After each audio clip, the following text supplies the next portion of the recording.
ప్రవక్త సల్లల్లాహు అలైహి వసల్లం అమ్మ గర్భంలో ఉన్నప్పుడు తల్లి ఆమెన బయటికి నడిచి వెళ్ళే సమయంలో ఆ తల్లి పాదం ఏదైనా రాయి మీద పడితే, ఆ తల్లి నడిచేటప్పుడు ఆ తల్లి పాదం ఏదైనా రాయి మీద పడితే ఆ రాయి మైనపు ముద్దలా మారేదట.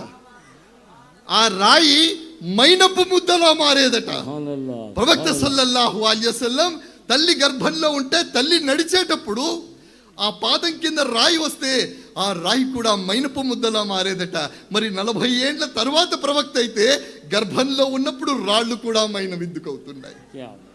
ప్రవక్త సల్లల్లాహు అలైహి వసల్లం బహుశా ఆ తల్లికి కూడా చెప్పి ఉండొచ్చు, అమ్మా నీ గర్భంలో ఉన్నప్పుడు నీ పాదం తాకితే రాళ్ళు మైనపు ముద్దలు అవుతున్నాయే, నేను విశ్వానికి వచ్చిన తరువాత కఠినమైన మనస్సు కలిగిన రాయి లాంటి మనస్సున్నటువంటి మనుషుల హృదయాలను కూడా మైనంగా మార్చేస్తాను.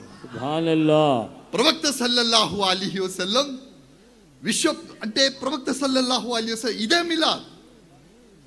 ప్రవక్త సల్లల్లాహు అలైహి వసల్లం యొక్క జీవన విధానం, ఆయన విశ్వానికి వచ్చిన విధానం, విశ్వానికి నేర్పించినటువంటి జీవన విధానం, దీన్నే మిలాద్ అంటాం. ప్రవక్త సల్లల్లాహు అలైహి వసల్లం తల్లిగారు నడిచి వెళ్ళేటప్పుడు మక్కా నగరంలో ఆడవాళ్ళు అడిగేదట, ఏమని, ఆమెనా మీరు వితంతువు కదా, మీకు భర్త లేడు కదా, ఇంత సువాసన రాసుకొని మీరు బయటికి రావడం అనేటటువంటిది సమంజసం కాదేమో, ఇంత సువాసన మీ దగ్గర వస్తోంది, ఇంత సువాసన మీరు రాయకండి అంటే తల్లి ఆమెనా చెబుతున్నారు, నన్ను సృష్టించినటువంటి సృష్టికర్త సాక్షిగా చెబుతున్నాను, ఇంతవరకు నేను నా ఒంటికి సువాసనే రాసుకోలేదు.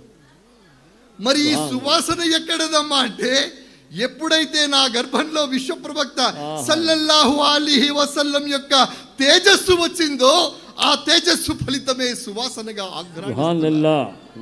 ప్రవక్త సల్లల్లాహు అలైహి వసల్లం ఇంకా బాల్యం గురించి నేను రాలేదు, కేవలం గర్భంలో ఉన్నటువంటి విషయం మాత్రమే చెబుతున్నాను.